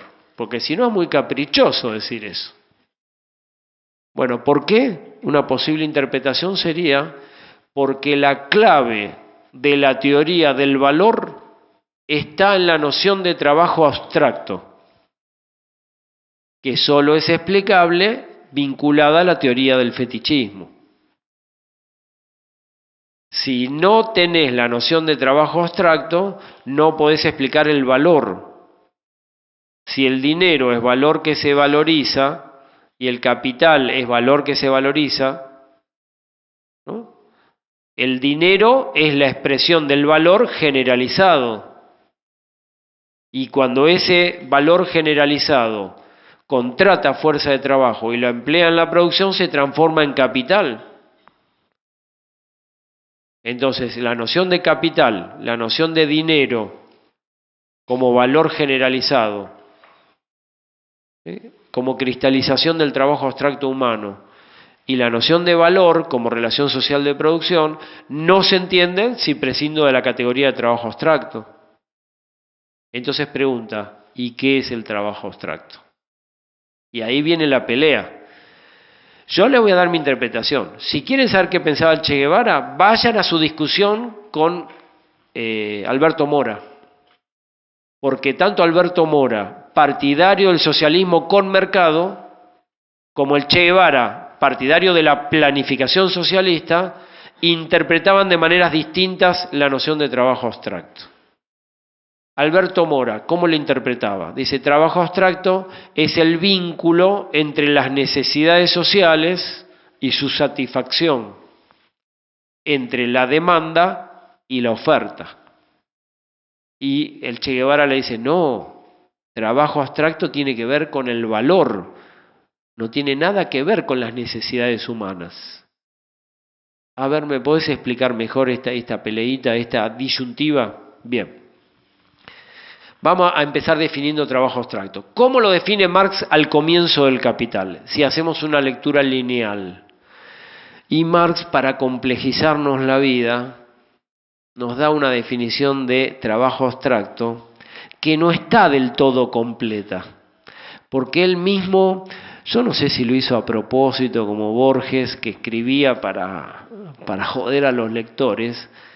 Hasta yo les mencioné muchas veces que cuando escribía le mandaba Engels y Engels, Federico Engels, ¿no? Que lo conocía íntimamente, que es una mente brillante, un comunista convencido, le respondía, no entiendo nada, ¿por qué no escribís un poco más claro? ¿No? Y se manda varias de esas Marx, que yo no sé si lo hace a propósito. Por ejemplo, les doy una pista. Al comienzo del Capital dice, bueno, la mercancía es la unidad del valor de uso y el valor de cambio. Así empieza el Capital. Este mate es un objeto que salió del trabajo humano. Bien. Tiene dos características, dos dimensiones como mercancía, producida para venderse. No es el regalo, no sé de quién es el mate, ¿no? Por ahí para ustedes es un objeto personal, pero bueno, supongamos que lo compramos en un negocio. Que fue producido no como un regalo personal para alguien que uno quiere, sino como un objeto que circula en el mercado. Entonces, como mercancía, como objeto que fue producido para venderse, tiene dos dimensiones. Una me permite ponerle yerba, y esta es la bebida, por si alguno lo mira en internet, que tomamos en Argentina, y que toman en Paraguay, en Uruguay, en el sur de Brasil. Bien, satisfacer una necesidad humana. Eso es el valor de uso del mate. Pero a su vez tiene otra dimensión. ¿A cuánto lo compro en un negocio? ¿Cuál es su expresión monetaria? Bueno, ese sería el precio. Pero el precio como expresión monetaria remite al valor de cambio del mate. Digamos, ¿cuántas lapiceras equivalen al valor de cambio de este mate? Si yo quiero comparar el trabajo invertido en el mate con el trabajo invertido en las lapiceras, ¿a cuántas unidades corresponde? Supongamos. Vamos a decir una tontería. Un mate equivale a 3 lapiceras. ¿Sí? Quiere decir que se invirtió 3 veces más tiempo de trabajo en producir el mate que en las lapiceras. ¿Sí? Entonces, la mercancía mate es la unidad del valor de uso y del valor de cambio. Así empieza el Capital. Pero a medida que uno va leyendo, nuestro gran amigo y maestro Carlitos nos explica, ojo que cuando yo dije valor de cambio, no quise decir valor, porque valor de cambio y valor no son lo mismo. La pregunta que yo hago con todo respeto, cariño y admiración por nuestro maestro, ¿por qué no lo aclaró de entrada? ¿No? Porque ya que es difícil entenderlo, por lo menos para el común de los mortales, lo complica porque te aclara muchas páginas después que valor y valor de cambio no son sinónimos. Entonces, en realidad, la mercancía es la unidad del valor de uso y el valor. Pero al comienzo del Capital no está esa distinción, está después. No sé si lo hizo por ahí le habrá hecho una broma a Engels, no sé, a ver si su amigo lo descifraba. No sé por qué, o sea, en realidad, hablando en serio, tiene que ver con la expresión dialéctica de Marx. Como él tenía la ciencia de la lógica, iba siguiendo el método de su maestro Hegel, ¿sí? Pero después va a decir, el valor es una relación social de producción, que se expresa como valor de cambio a nivel cuantitativo, pero acá viene el secreto de toda la historia, tiene una dimensión cualitativa. Y en una lectura lineal uno podría decir, claro, la dimensión cualitativa ¿cuál es? Que satisface la capacidad de tomar mate. La capacidad no, discúlpeme, la necesidad o el gusto o el capricho, como ustedes quieran, la costumbre social de tomar mate. Y esta yerba que se tapa todo el tiempo, no quiero preguntar cuál es, pero... entonces, alguien podría decir, la dimensión cualitativa del valor tiene que ver con la satisfacción de necesidades de la mercancía, que la mercancía tiene. Y la dimensión cuantitativa tiene que ver con el precio con el cual compramos esa mercancía. Pero en realidad, a medida que uno va leyendo la obra, acompañado de estas lecturas que a mí por lo menos me ayudaron mucho, como la de Isaac Illich Rubin, el libro se llama Ensayos marxistas sobre la teoría del valor, no dejo de recomendarlo, y que esperemos que lo publiquen de una vez. En realidad hay dos dimensiones cualitativas en esta exposición de Carlitos Marx. Una que remite a lo cualitativo del valor de uso, vale decir, a sus propiedades físicas. Toda mercancía tiene que satisfacer una necesidad social, si no, no circulan al mercado. Si yo fabrico un pullover que no tiene mangas, que no tiene escote, que no me lo puedo poner en ningún lado, pueden decir, es una gran obra de arte, pero ahora como pullover no te lo va a comprar nadie, viejo. Si yo fabrico un mate todo agujereado que se cae en la yerba, pueden decir, qué divertido, pero la verdad que como mate no lo va a comprar nadie. Entonces, una mercancía tiene que tener algunas propiedades, ¿sí? Para que el mercado, para que los consumidores, para que los propietarios de otras mercancías que quieran adquirirla, la compren. Esa es una dimensión cualitativa, el valor de uso. Pero hay otra dimensión cualitativa, que es mucho más importante para esta teoría, y que es la que tiene que ver con la noción de trabajo abstracto. La otra dimensión cualitativa es aquella por la cual este producto, el mate o cualquier mercancía que sale de la mano humana o de herramientas manejadas por los humanos, se produce a través de un tipo de actividad cuya sociabilidad es indirecta. Disculpen que parezca un trabalenguas, ahora se los explico.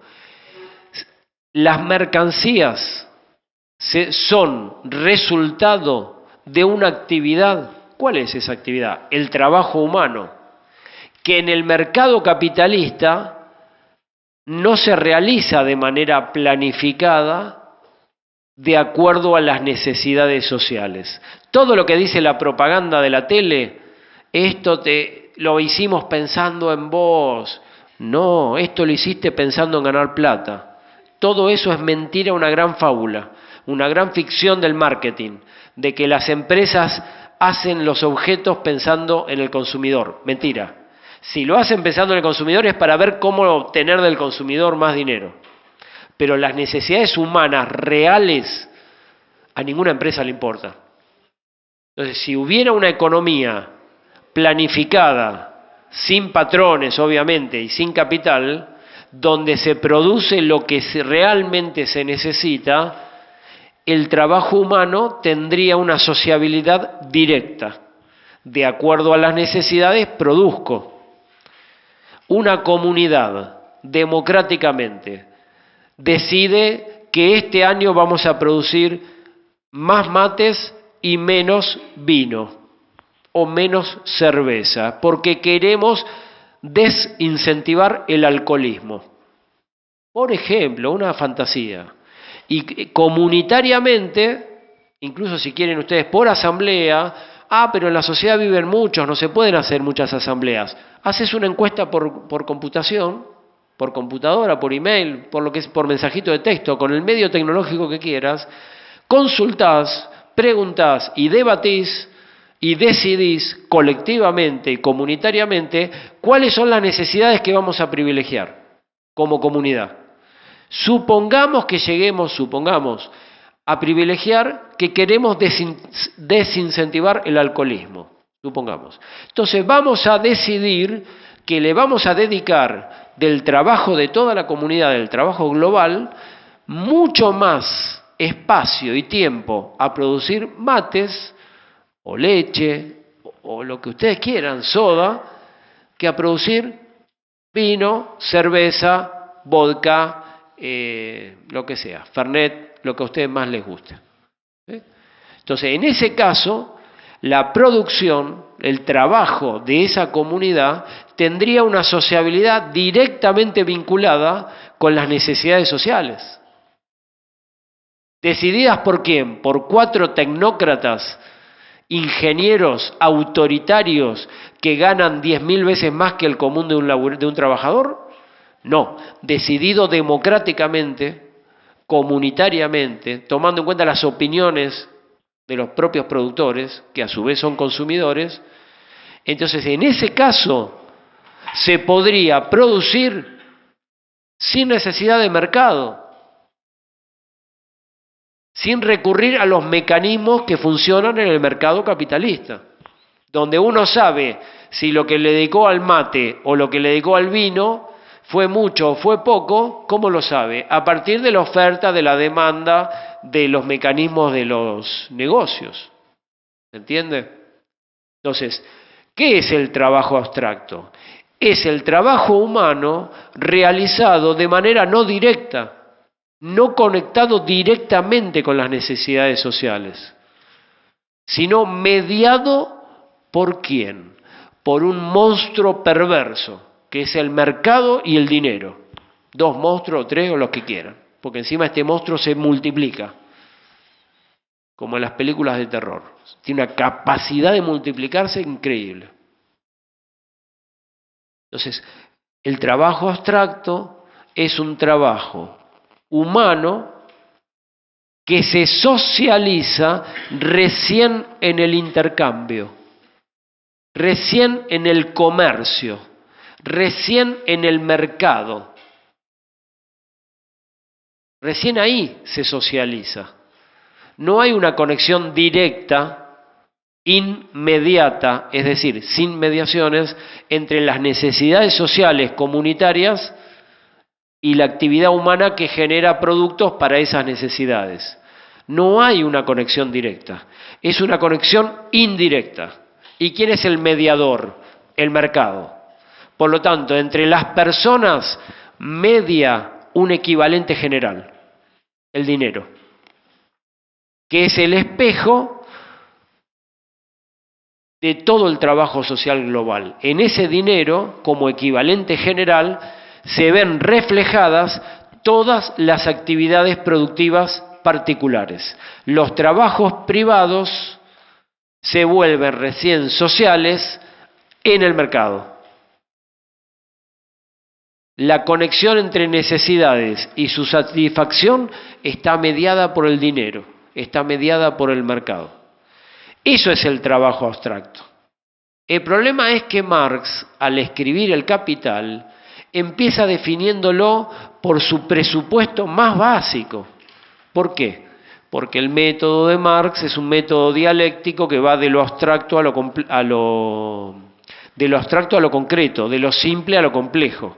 Entonces, en su primera determinación, la primera característica que le atribuye al trabajo humano abstracto, ¿cuál es? Para distinguirlo del trabajo útil y concreto. El trabajo útil y concreto, yo no sé si el mate es de plástico o madera. De plástico. Bueno, el trabajo útil sería el que él o la obrera de la fábrica de plástico invirtió en producir este objeto. Es el trabajo útil y concreto. El trabajo abstracto sería lo que no está invertido en esta mercancía en particular. ¿Cómo explicar la noción de trabajo abstracto? Y lo primero que se le ocurre a Marx es decir, es lo que no es útil y concreto, es lo humanamente general. Es un trabajo independiente de las formas particulares de realizarse, haciendo abstracción si se lo dedicaste al mate, si se lo dedicaste al reloj, si se lo dedicaste al cuaderno, si se lo dedicaste a la lapicera, a la remera, al termo, al cable, a cualquier actividad concreta. El trabajo en general, aparentemente, sería el trabajo abstracto. Así empieza el Capital. Y ese trabajo en general, independiente de las formas particulares de realizarse, ¿qué características y presupuestos tiene? Bueno, acá Marx te da el primer presupuesto, el más general. Es un gasto de energía. Trabajar es gastar energía, física y mental. Uno se levanta, se despierta, trabaja 10 horas, está mucho más cansado, físicamente o de la cabeza, porque invirtió energía. Entonces, el gasto de energía invertido en el trabajo, Marx incluso usa una palabra que hoy en día nos haría ruido, el gasto fisiológico de energía, independientemente de la forma particular en la cual invertiste la energía, eso es el trabajo abstracto. Así empieza el Capital. Entonces tenés dos características, aparentemente. Trabajo abstracto sería la base del valor. ¿Y qué significa trabajo abstracto? Es el gasto de energía independiente, definición 1, independientemente de las formas útiles y concretas en que lo empleaste, definición 2. Bueno, Rubin hace una larga discusión sobre esto, que se las recomiendo leer si es que alguna vez estudian el Capital. Creo que va con el espíritu del pensamiento de Che Guevara y nos aclara lo siguiente. Si el trabajo abstracto nos da la clave del valor, el valor nos da la clave del dinero, porque hay todo un encadenamiento lógico de las categorías en Marx, y el dinero nos da la clave del capital, y si el trabajo abstracto entonces es lo primero, el primer eslabón de la cadena lógica, y el trabajo abstracto se define como gasto de energía humana, problema, luz roja, alerta, danger. ¿Cuál es el peligro de este argumento? Dice Rubin, que en todas las épocas de la humanidad, cuando la gente trabajó, gastó energía. Un señor de las cavernas, vamos a usar el mito popular de los orígenes de la humanidad, un señor en las cavernas que andaba peleando con los dinosaurios, como los dibujitos animados, si lograba traer a la casa el dinosaurio para comer en la cena, gastaba energía, o si recolectaba frutas, no importa, imagínense las primeras actividades humanas, no animales. Supongamos recolectar fruta o sembrar o hacer lo que ustedes quieran. Implicaba un gasto de energía. Durante el régimen esclavista, los que trabajaban como esclavos gastaban energía. Durante la sociedad feudal, los siervos, que le tenían que dar un tributo a los señores feudales, cuando trabajaban gastaban energía. Los trabajadores y las trabajadoras en el capitalismo, cuando trabajan, gastan energía. Conclusión, el gasto de energía es común a todas las épocas de la humanidad. Por lo tanto, el trabajo abstracto es común a todas las épocas de la humanidad. Por lo tanto, el valor es común a todas las épocas de la humanidad. Nota al pie. Marx asocia en general valor con mercado. Fin de nota al pie. Por lo tanto, el mercado es común a todas las épocas de la humanidad. Por lo tanto, el dinero es común a todas las épocas de la humanidad. Y termina la historieta. Por lo tanto, el capital es común a todas las épocas de la humanidad. Y Marx llegaría a la conclusión que quería combatir. Porque esa es la conclusión que te dan en la Facultad de Economía. ¿Quiénes te las dan? Los profesores burgueses, que defienden a la burguesía. Entonces, ¿cómo el capital va a terminar concluyendo lo mismo que el enemigo que está combatiendo? Porque ¿qué quería hacer Marx al escribir El Capital? Demostrar la historicidad del modo de producción capitalista. La sociedad monstruosa en la que vivimos no es eterna, es histórica, no es absoluta, es relativa, no es todopoderosa, se puede voltear, la podemos cambiar, podemos vivir de otra manera. Para eso escribió El Capital, para que la clase obrera, los jóvenes y todo el movimiento rebelde se levante contra el capitalismo. Ahora, si la propia teoría te termina demostrando que el capital es común a todas las épocas, que mercado hubo siempre, que dinero hubo siempre, porque siempre hubo gasto de energía, hay algo que le está fallando a esta teoría. Entonces Rubin dice, claro, el problema es que ese no es el único contenido de la categoría de trabajo abstracto. ¿Y quién dijo que era el único contenido? Bueno, nada menos que un muchacho que hoy quizás es poco conocido, pero Charlie Kautsky, Carlos Kautsky, jefe de la Internacional Socialista, supuesto heredero de Marx, el que publica el tomo 4 del Capital, y que todos los partidos marxistas del mundo adoptaban como un maestro, hasta que Lenin escribió un libro por ahí, La Revolución Proletaria y el renegado Kautsky, ¿no? Porque el propio Lenin se sentía un alumno de Kautsky. Y Kautsky, de última, hoy en día no le importa a nadie, pero tuvo tantos discípulos. Hasta hay en algunas facultades que no quiero mencionar, los economistas marxistas que van a elecciones usan a Kautsky como la ortodoxia de la lectura del Capital. ¿Sí? Hoy en día todavía lo siguen usando como criterio de rigurosidad y de ortodoxia y de pureza marxista. Y Rubin dice, pero esa interpretación del maestro Kautsky, con todo respeto, lo hace patinar a Marx y todo el objetivo político que tuvo al dedicarle tantos años de su vida a escribir El Capital, que lo escribió 4 veces, miles de páginas, se le caen como un castillo de naipes, porque esa definición de trabajo abstracto no es un problemita técnico, académico, erudito, se cae la teoría completa, porque lo que quiere demostrar no lo puede demostrar. Termina demostrando lo contrario, que hay mercado siempre. Por lo tanto, intentar ir contra el mercado es lo que le dijeron al Che Guevara. Utópico, voluntarista, romántico, idealista, subjetivista y todos los insultos que le quieran agregar.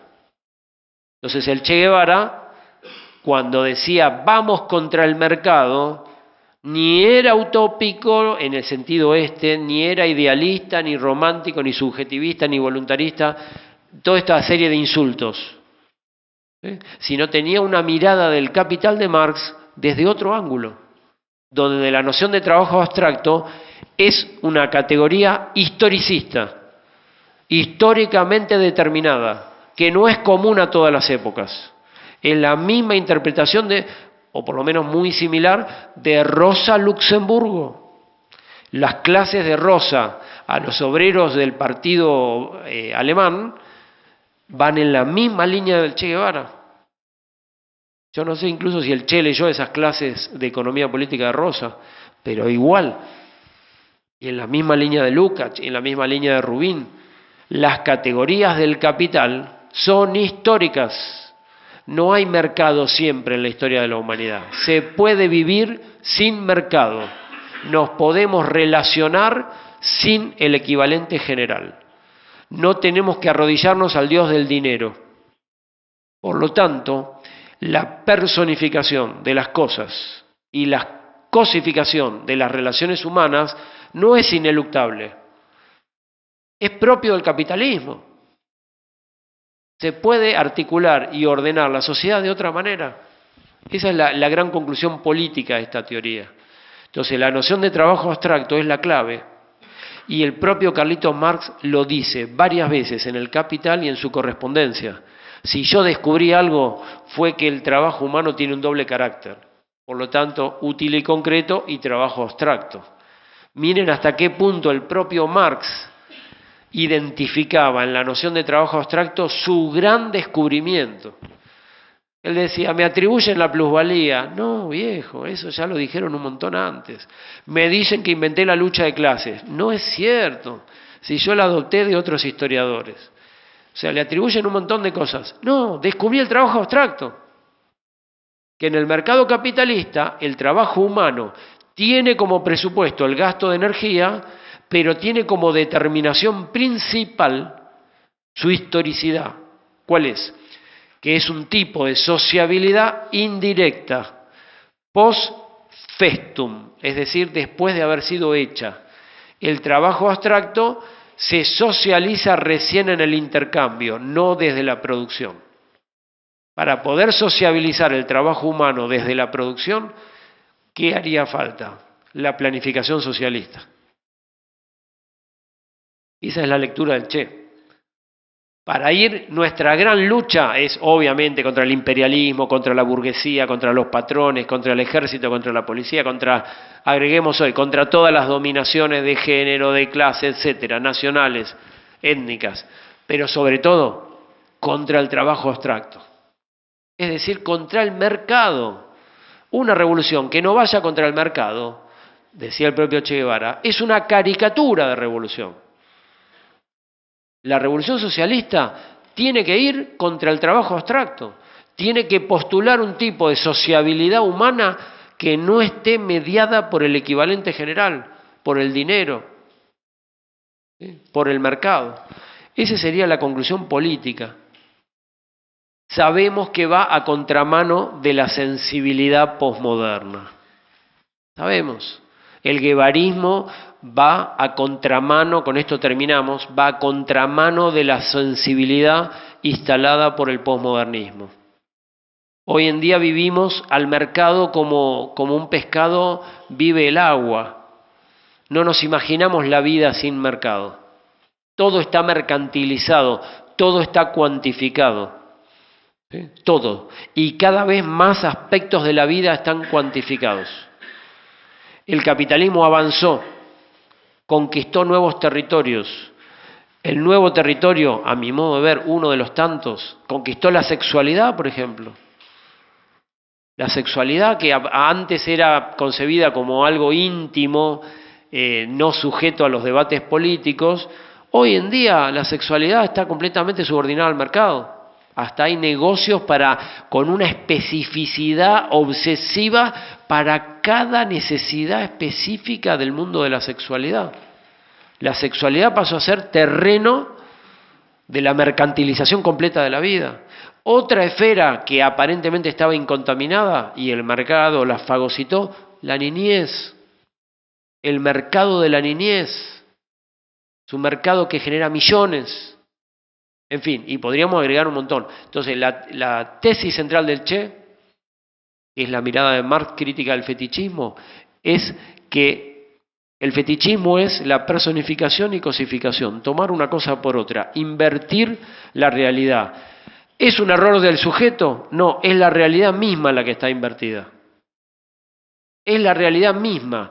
Conclusión política de toda esta teoría. ¿Cómo hacemos para acabar con el fetichismo?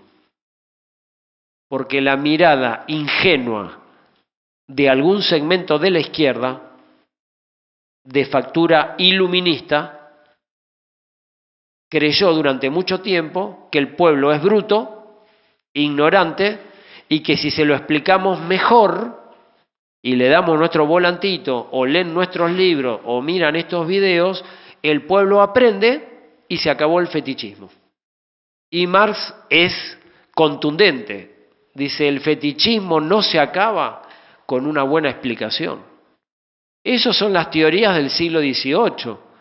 La Ilustración de la Revolución Francesa, que creía que el pueblo vivía en la ignorancia y que con la luz de la razón y de la lectura simplemente salíamos de las tinieblas medievales. No es cierto. Marx dice, para terminar con el fetiche, con el reino del fetiche, hay que terminar con las relaciones sociales que generan el fetiche. Por lo tanto, la única vía posible para terminar con el fetichismo es la revolución. Y esa es la conclusión política de Marx. Bueno, queda un ratito, me gustaría escuchar las opiniones de ustedes.